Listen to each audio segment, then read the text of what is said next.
दोस्तों नमस्कार, स्वागत है आप सभी का। अगर फिर से आई चलते हैं बिहार की ताज़ा खबरों की ओर। लेकिन उससे पहले अगर आपने अभी तक इस चैनल को सब्सक्राइब नहीं करो, सब्सक्राइब कर लें, जिससे कि आपको बिहार की ताज़ा खबर रोजाना मिलती रहे।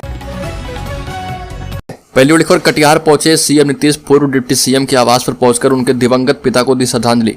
सीएम नीतीश कुमार कटिहार पहुंचे और पूर्व डिप्टी सीएम तारकिशोर प्रसाद के आवास पर पहुंचकर उनके दिवंगत पिता को श्रद्धांजलि दी। अपने निर्धारित कार्यक्रम के मुताबिक बिहार के मुख्यमंत्री नीतीश कुमार पटना से हवाई मार्ग के द्वारा निर्धारित समय पर पहुंचे और बीएमपी से उनका काफिला सड़क मार्ग होते हुए पूर्व डिप्टी सीएम के घर पहुंचा। सीएम नीतीश कुमार के साथ वित्त एवं संसदीय कार्य मंत्री विजय कुमार चौधरी भी उपस्थित थे। गया में होली और शबे बारात को लेकर सोशल मीडिया पर विशेष निगरानी। गया में हुड़दंगियों की टोली पर पुलिस की रहेगी नजर। संवेदनशील जगहों पर 24 घंटे पेट्रोलिंग का निर्देश। शांति व्यवस्था कायम रखने के लिए पुलिस पारंपरिक तौर तरीके के साथ इस बार सोशल मीडिया पर खास नजर रखेगी। गांव से लेकर शहर तक सोशल मीडिया पर ट्रेंड करने वाली चीजों पर पुलिस की नजर होगी। साथ ही डीजे पर बजने वाले संगीत में अश्लील गीतों पर पूरी तरह से रोक लगाने के निर्देश दिए गए हैं। डीजे संचालकों के विरुद्ध धारा 107 के तहत निरोधात्मक कार्रवाई करने के आदेश भी जारी किए गए हैं। बीजेपी ने जेडीयू को दिया बड़ा झटका। पूर्व सांसद मीना समेत सैकड़ों कार्यकर्ता हुए बीजेपी में शामिल। बीजेपी की नजरें जदयू के वोट बैंक पर है। जदयू खेमे के नेता लगातार भाजपा में शामिल हो रहे। कल प्रेस कॉन्फ्रेंस का आयोजन करके जदयू नेत्री और पूर्व सांसद मीना सिंह ने जदयू का साथ छोड़ दिया, वहीं बीजेपी का दामन थाम लिया। इसके साथ ही रोहतास जिले के सैकड़ों कार्यकर्ताओं ने भाजपा का दामन थाम लिया है। पिछले कुछ महीनों से कई बड़े नेताओं ने जदयू का साथ छोड़ दिया। सबसे पहले आरसीपी सिंह, उसके बाद उपेंद्र कुशवाहा और अब पूर्व सांसद और महिला नेत्री मीना सिंह ने पार्टी छोड़ दिया है। तमिलनाडु हिंसा की हकीकत जानने के लिए अफसरों की टीम पहुंची चेन्नई।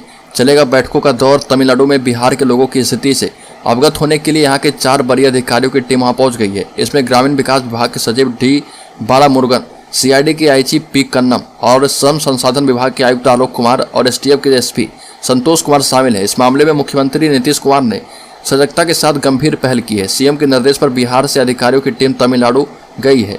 अधिकारियों की इस टीम ने तमिलनाडु के मुख्य सचिव डीजीपी के अलावा वहां के एडीजी, त्रिपुर के आयुक्त, कोयम्बटूर उत्तरी प्रक्षेत्र के आईजी समेत अन्य अधिकारियों से मुलाकात की और पूरी स्थिति के बारे में जानकारी ली है। बिहार से भेजी गई टीम वहां के प्रभावित इलाके त्रिपुर और कोयम्बटूर में रह रहे बिहार मूल के लोगों से मुलाकात करेगी और उनसे मौजूदा हालात से जुड़ी वास्तविक जानकारी लेगी।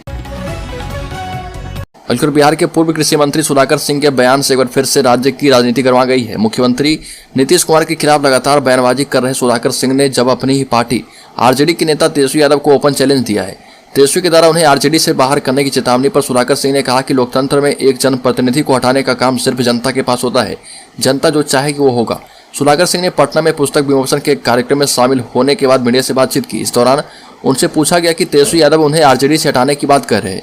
इस पर सुधाकर सिंह ने दो टूक जवाब दिया और कहा कि जो लोग ये बात कर रहे हैं उनसे पूछा जाए कि एक चुने हुए जनप्रतिनिधि को हटाने का अधिकार सिर्फ जनता को होता है।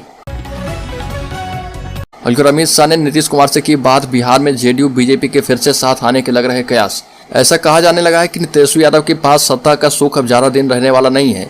नीतीश कुमार फिर से एक बार बीजेपी के साथ आ सकते हैं। 1 मार्च को जब नीतीश कुमार अपना 72वां जन्मदिन मना रहे थे तो उन्हें प्रधानमंत्री मोदी ने ट्वीट कर बधाई दी और इसके अलावा कई भाजपा नेता और बीजेपी शासित प्रदेश के मुख्यमंत्री भी बधाई देने वालों की लिस्ट में शामिल हुए। नीतीश कुमार ने भी धन्यवाद देने में देरी नहीं लगाई। हालांकि बधाई देने में देरी उनके डिप्टी और आरजेडी नेता तेजस्वी यादव ने कर दी। हालांकि सीएम ने उन्हें भी धन्यवाद कहा। तमिलनाडु में बिहारियों से हिंसा पर सियासत तेज। पप्पू यादव ने नीतीश सरकार को दी आंदोलन की चेतावनी। तमिलनाडु में बिहारियों से कथित हिंसा पर के मामले पर सियासत गरमाई है। विपक्षी नेता सरकार पर हमलावर हैं। अब पूर्व सांसद एवं जन अधिकार पार्टी के मुखिया पप्पू यादव ने आंदोलन की चेतावनी दी है। पप्पू यादव ने पटना के गर्दनी बाग में धरना दिया और कहा कि अगर तमिलनाडु में बिहारियों पर हमले नहीं रुके तो उनकी पार्टी पूरे बिहार में सड़कों पर उतरकर आंदोलन करेगी। पूर्व सांसद पप्पू यादव ने तमिलनाडु मामले पर मुख्यमंत्री नीतीश कुमार और डिप्टी सीएम तेजस्वी यादव पर जमकर निशाना साधा और कहा कि तमिलनाडु घटना की पुनरावृत्ति न हो, इसके लिए सरकार को जांच करानी चाहिए। अगर तमिलनाडु में बिहारी मजदूरों की सुरक्षा सुनिश्चित नहीं की गई तो फिर वो खुद चेन्नई के लिए रवाना होंगे। बिहार में अब अफसरों के तबादले में होगी तेजस्वी यादव की दखल। आनंद किशोर के बाद डिप्टी सीएम की सलाह पर कई और नाम होंगे इधर उधर। उप मुख्यमंत्री तेजस्वी यादव की अब अफसरों की ट्रांसफर पोस्टिंग में भी चलेगी। इससे पहले के शासन में नीतीश कुमार ने कभी सहयोगी दल भाजपा को इस मामले में हस्तक्षेप का मौका नहीं दिया। खासकर उन अफसरों के बारे में भाजपा की सलाह कभी नहीं ली गई जिन्हें भाजपा कोटे के मंत्रियों के विभागों का सचिव बनाया जाता था। तेजस्वी यादव की पहल पर चर्चित आईएएस अधिकारी आनंद किशोर से कई महत्वपूर्ण विभागों का प्रभार ले लिया गया है। सचिवालय के गलियारे में चर्चा है कि तेजस्वी की सलाह पर जल्द ही कई और अफसर इधर उधर हो जाएंगे।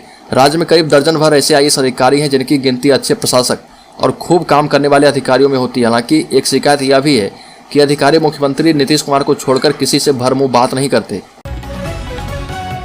राष्ट्रीय लोक जनता दल के राष्ट्रीय अध्यक्ष उपेंद्र कुशवाहा ने कहा कि मुख्यमंत्री नीतीश कुमार ने प्रधानमंत्री बनने का अवसर खो दिया है।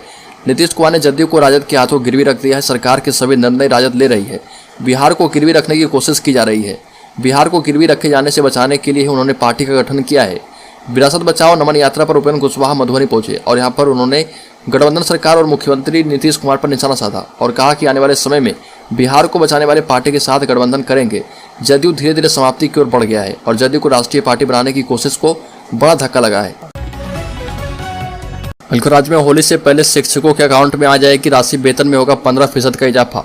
होली से पहले राज्य के कर्मचारियों को बड़ी खुशखबरी मिलने जा रही है। होली से पहले शिक्षकों का वेतन भुगतान किया जाएगा। इतना ही नहीं, उनके वेतन में भी बढ़ोतरी की गई है।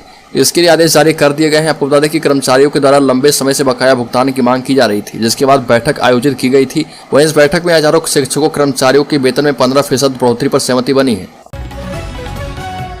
2010 बैच के IPS अधिकारी राजीव मिश्रा ने पटना के वरीय पुलिस अधीक्षक SSP का पदभार ग्रहण कर लिया है। नए पद पर योगदान करने के साथ SSP ने पहले दिन होली और आम लोगों से जुड़ी समस्याओं का निस्तारण करने के लिए सभी सिटी SP, ग्रामीण SP और ट्रैफिक SP के साथ बैठक की। SSP ने बताया कि अपराध पर अंकुश लगाना प्राथमिकता है। होली को लेकर पटना वासियों को बधाई दी, साथ ही लोगों से सौहार्द का वातावरण बनाए रखने की अपील की और बताया कि सभी थानों और अधिकारियों को सख्त निर्देश दिया गया है कि वो आम लोगों की समस्या को नजरअंदाज नहीं करेंगे। SSP ने नागरिकों से पुलिस को सहयोग करने की भी अपील की है और कहा कि आमजन निर्भीक होकर सूचना दे सकते हैं। तमिलनाडु में बिहारी मजदूर के साथ कथित तौर पर मारपीट और हिंसा की घटनाओं की जांच के लिए बिहार सरकार के 4 वरिष्ठ अफसरों की टीम चेन्नई पहुंच गई है। ग्रामीण विकास विभाग के सचिव बाल मुरुगन डी के नेतृत्व में पहुंची टीम ने चेन्नई की DM अमृता ज्योति के साथ बैठक की, साथ ही वरिष्ठ अधिकारियों से संपर्क कर स्थिति का जायजा लिया। उधर तमिलनाडु सरकार ने एक बार फिर से भरोसा दिया कि बिहार के कामगारों की सुरक्षा सुनिश्चित की जाएगी। तमिलनाडु के मुख्यमंत्री MK स्टालिन ने बिहार के मुख्यमंत्री नीतीश कुमार से फोन पर बातचीत की। नीतीश कुमार ने राज्य के DGP व मुख्य सचिव को अधिकारियों के एक दल को तमिलनाडु भेजने का निर्देश दिया था। जिन अधिकारियों को तमिलनाडु भेजा गया है उनमें ग्रामीण विकास विभाग के अफसर भी शामिल हैं। पिछले कुछ दिनों में नीतीश कुमार ने ऐसे संकेत दिए हैं कि अगर आवश्यकता पड़ी तो वह फिर से यूटर्न मारते हुए बीजेपी के साथ जा सकते हैं। गठबंधन में शामिल सभी 7 दलों के बीच मतभेद उभर रहे, खासतौर से RJD JDU के बीच यह दूरियां तेजी से बढ़ रही है। RJD के नेता बार बार कह रहे हैं कि नीतीश कुमार को CM की कुर्सी छोड़कर दिल्ली की सियासत करनी चाहिए। हालांकि मौके की नजाकत को समझते हुए पाला बदलने में माहिर नीतीश कुमार RJD को बराबर इशारों में बता रहे कि वह कभी भी नए साथी ढूंढ सकते हैं।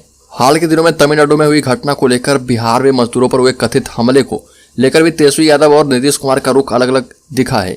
जहां डिप्टी CM ने हमले की किसी भी घटना को खारिज कर दिया, वहीं CM नीतीश कुमार ने 4 सदस्यीय टीम बनाकर मामले की जांच के लिए तमिलनाडु तुरंत ही रवाना कर दिया है।